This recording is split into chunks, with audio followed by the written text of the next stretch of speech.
हमारे साथ बातचीत करेंगे अनिल सोनकर वारसी, जो कि कानपुर ग्रामीण के जिला उपाध्यक्ष और समाजवादी पार्टी कद्दावर नेता है। हम इनसे बातचीत करेंगे और जानेंगे आगामी जो विधानसभा चुनाव होने वाले 2027 में, और घाटमपुर से विधानसभा प्रत्याशी भी हैं होने वाले हैं। तो क्या कहना चाहेंगे आप? आपने घाटमपुर विधानसभा क्यों चुनी?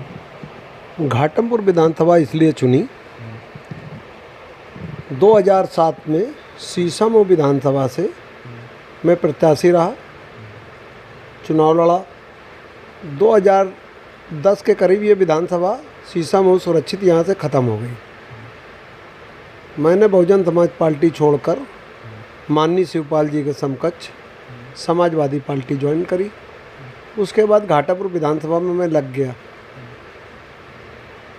क्षेत्र में जो भी काम हो, जो पार्टी का आदेश होता है, जो हमारे राष्ट्रीय अध्यक्ष माननीय अखिलेश यादव जी का निर्देश और आदेश होता है, उस पर हम लोग काम करते हैं। तो उस क्षेत्र में सबसे बड़ी समस्या बेरोजगारी, किसानों की समस्या। किसान बेचारा जो गाय वगैरह आ जाती हैं उससे परेशान है, रात भर ड्यूटी देता है। साथ में उस रोड की बड़ी समस्या है। कभी मौका मिला और मैं पहुंचा तो बड़ी समस्या, उस रोड पे एक्सीडेंट बहुत होते हैं और उस एक्सीडेंट में ज़्यादातर किसान के बच्चे, गरीब के बच्चे ज़्यादा एक्सीडेंट में मरते हैं। और उस पे मेरा मेन उद्देश्य है, मेरे दिमाग में हर वक्त चलता है कि मैं पहुंचने के बाद या कामयाब होने के बाद या अपने नेता तक ये बात पहुंचाता भी हूँ, पहुंचाऊंगा भी, कि इस रोड पे अगर 4 लाइन 6 लाइन या डिवाइडर बन जाए तो जो मौतें होती हैं ये बंद हो जाएं। हर 2-3 दिन के अंदर एक बड़ी घटना होती है जिसकी कोई सोच भी नहीं सकते आप। अभी हमारा चौकीदार ही है, मेरा वहाँ पे टेनापुर पतारा के आगे गेस्ट हाउस होटल बना रहे हैं। वो बेचारा शादी से आ रहा था, उधर से कौन गाड़ी वाला आया ये भी पता नहीं लगा, उसका टक्कर मार गया। वो सामने के ढाबे वाले बेचारे दौड़ के आए, बचाना चाहा, पानी डाला, सब कुछ किया, मगर बचा नहीं। रोज़ घटनाएं होती हैं वहाँ, घटनाओं की तो सीमा नहीं है। रोज़ आप पेपर पढ़िए, कहीं बिदनू में घटना हो जाती है, कहीं घाटमपुर में हो जाती है, कहीं पतारा में हो जाती है, कहीं सजेती में हो जाती है। इस पे हम देखते हैं सभी दल के जो नेता हैं वहाँ बने हैं, आज तक इस पे कोई हम देखते हैं कि चर्चा नहीं करता है या उस पे ध्यान दे। तो जो घटनाएं होती, मेरे ख्याल महीने में शायद अनगिनती लोगों के साथ घटनाएं हो रही हैं। मेरा मेन मुद्दा यही रहेगा। जी, अगर बातचीत करें तो समाजवादी पार्टी के बहुत से नेता दूसरी पार्टी में गए, लेकिन आज आप पार्टी का दामन थामे हैं और सपा के ऊपर आपने विश्वास जमाया है।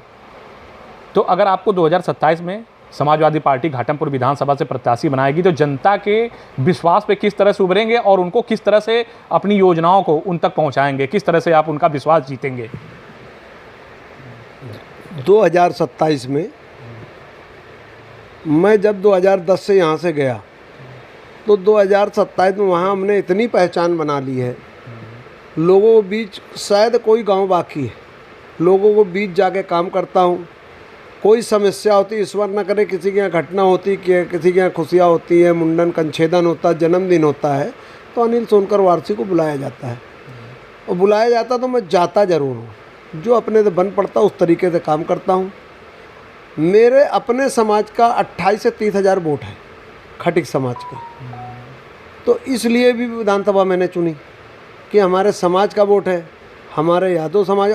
आज की तारीख में माननीय अखिलेश जी यादव को हर समाज का वोट मिल रहा, एक समाज का वोट नहीं मिल रहा, हर समाज का वोट मिल रहा, क्योंकि नौकरियां ख़त्म हो रही। हम आप अपने बच्चे को पढ़ा रहे हैं, लिखा रहे हैं, बड़ी मेहनत कर रहे हैं। शिक्षा कितनी महंगी आपको भी पता है, और जब शिक्षा महंगी किस तरह पढ़ाते हैं, उसके बाद नौकरी है नहीं तो प्राइवेट नौकरी करना है। तो माननीय अखिलेश यादव जी ने भाई भाजपा सरकार में 20 लाख नौकरी का वादा, 2 लाख नौकरी का वादा, कुछ ना कुछ होता। अभी देखिए बीच में बड़े नेता यहाँ आए, माननीय मुख्यमंत्री जी आए, लाल इमली चालू करने की बात कर गए, वो भी नहीं चालू हुई कानपुर में। आए तो वादे पे चलता था। माननीय अखिलेश यादव जी, माननीय हमारे स्वर्गीय राष्ट्रीय अध्यक्ष, माननीय संस्थापक हमारे मुलायम सिंह यादव जी जो कहते थे, हम लोग इस पार्टी को इसीलिए चुना, जो कहते थे वो करते थे और अपने कार्यकर्ताओं के लिए भरपूर करते थे। हर कार्यकर्ता मेहनत कर रहा तो कहीं ना कहीं उसको सेट करते थे और उनको काम देते थे।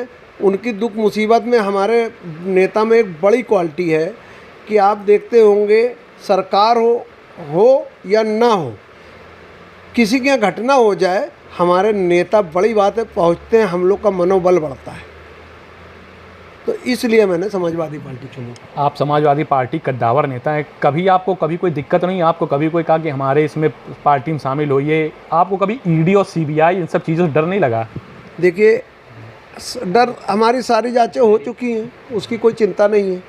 डर इसलिए नहीं लगता, गलत काम कोई करते नहीं। मैं एक व्यापारी हूँ, मेरा अपना खुद का व्यापार है और व्यापार सब अपने तरीके से करता हूँ, तो इसलिए डरता भी नहीं हूँ। दूसरी चीज़ें, मैंने बसपा छोड़ी थी तो मेरा शोरूम तोड़ा गया था, मेरा घर तोड़ा गया था, हमारे ऊपर मुकदमे लगे थे, मेरे परिवार पे, बहन माँ भाइयों पे और यहाँ पे जो वर्कर थे उन पे भी मुकदमे लगे थे। मतलब मैं जेल रहा, उसके बाद भी मैं हिम्मत नहीं हारा। क्यों नहीं हारा? मुझे माननीय नेताजी पे भरोसा था। उन्होंने जब मेरे घर के लोग गए, उस समय मैं जेल में था, मेरे पास रिकॉर्ड ऑन रिकॉर्ड है, तब दिखाऊंगा तो आपको दिखेगा कि कितना मेरा उत्पीड़न हुआ। खाली पार्टी छोड़ने में प्रॉब्लम हुआ था, कुछ मैंने किया नहीं था। जब मेरे घर के लोग गए, उस समय मैं जेल में था, मेरे पास रिकॉर्ड ऑन रिकॉर्ड है, तब दिखाऊंगा तो आपको दिखेगा कि कितना मेरा उत्पीड़न हुआ। खाली पार्टी छोड़ने में प्रॉब्लम हुआ था, कुछ मैंने किया नहीं था, पार्टी छोड़ने में उत्पीड़न हुआ था मेरा। मेरे घर को किराए दे रहे थे, अगर प्लानिंग ना होती तो पहले तो जेसीबी सब आ गई थी। तो माननीय नेताजी ने, यहाँ के हमारे स्वर्गीय जितेंद्र बहादुर जी, इरफान सोलंकी जी और भी जो बड़े नेता थे, अगर वहाँ आके जामड़ा लगा के अपनी ताकत से बात ना करते तो मेरा मकान भी किराए दे रहे थे बहन मायावती के शासन में। तो ये सब चीज़ के बाद भी मैंने हिम्मत नहीं हारी। और कोई होता तो हमको बुलाया भी गया, पार्टी छोड़ दो, अब भी आ जाओ, मौका है, तो हमने, ये तो हमको लगता नहीं कि इधर उधर बार बार जाते रहो। काम करो तो ईमानदारी से करो, जिस पार्टी के साथ रहो ईमानदारी से रहो, जिसके साथ रहो ईमानदारी से रहो, वरना कोई मतलब नहीं बनता। बिल्कुल, देखा जाए तो काफ़ी भावुक पल रहा होगा और ये सब चीज़ फेस करने में काफ़ी समस्याएं आई होंगी और काफ़ी अड़चनें आई होंगी। अच्छा, कुछ लोग ये बताते हैं, समाजवादी पार्टी के बड़े नेता ये बताते हैं, आप शिवपाल के करीबी, कोई बताता आप अखिलेश करीबी हैं, आपका लोकप्रिय नेता कौन है दोनों में? देखिए, माननीय शिवपाल जी हम लोग के मतलब संरक्षक हैं और राष्ट्रीय अध्यक्ष जी का इतना प्यार हम लोग को मिलता है कि कहीं पे मिल जाओ, अगर इतना ही कह देते हैं हाँ ठीक है ठीक है ठीक है, तो इतने में हम लोग का कलेजा बड़ा हो जाता। और दलों में तो ये है कि मिलने तक नहीं दिया जाता है। हमारे नेता कम से कम मिलते तो हैं, बीच में भीड़ में निकल के आके मिलने लगते हैं, बहुत बड़ी बात है। ईश्वर न करे किसी के दुख मुसीबत होती तो पता चला राष्ट्रीय अध्यक्ष जी चले आ रहे, माननीय शिवपाल जी चले आ रहे। जिस ऑफिस में आप बैठे हैं, चाचा यहाँ बैठ के गए, माननीय सुनील साजन जी बैठ के गए, माननीय रागनी सोनकर जी बैठ के गए। अभी उपचुनाव में हमारी मेहनत आपने देखी होगी कि यहाँ पे पिछले SC बोर्ड का रिकॉर्ड, अब के रिकॉर्ड में बहुत फ़र्क है।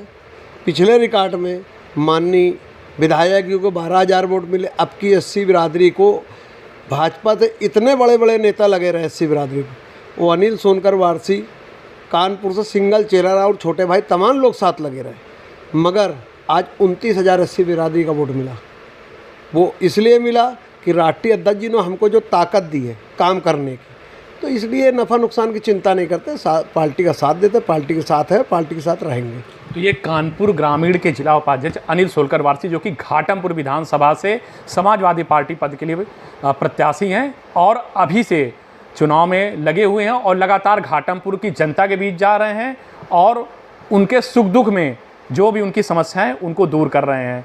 साथ ही इन्होंने यह भी बताया कि मैं सपा का था, हूँ और रहूँगा। काफ़ी ऐसे पल, भावुक पल भी आए जिनमें जैसे इन्होंने खुद अपने मुंह से बताया कि इनकी दुकानें तोड़ी गई, मुकदमे लगे, इनके वर्करों पर मुकदमे लगे, लेकिन फिर भी नहीं लगे। और 2027 में राष्ट्रीय अध्यक्ष अखिलेश यादव इनको पर विश्वास करेंगे और समाजवादी पार्टी से घाटमपुर से विधानसभा प्रत्याशी होंगे। मुकेश कुमार, अमर चमचे, कैमरा पर्सन राहुल प्रजापति के साथ। देश प्रदेश की खबरों को देखने के लिए अमर न्यूज चैनल को लाइक, सब्सक्राइब और बेल आइकन दबाना ना भूलें।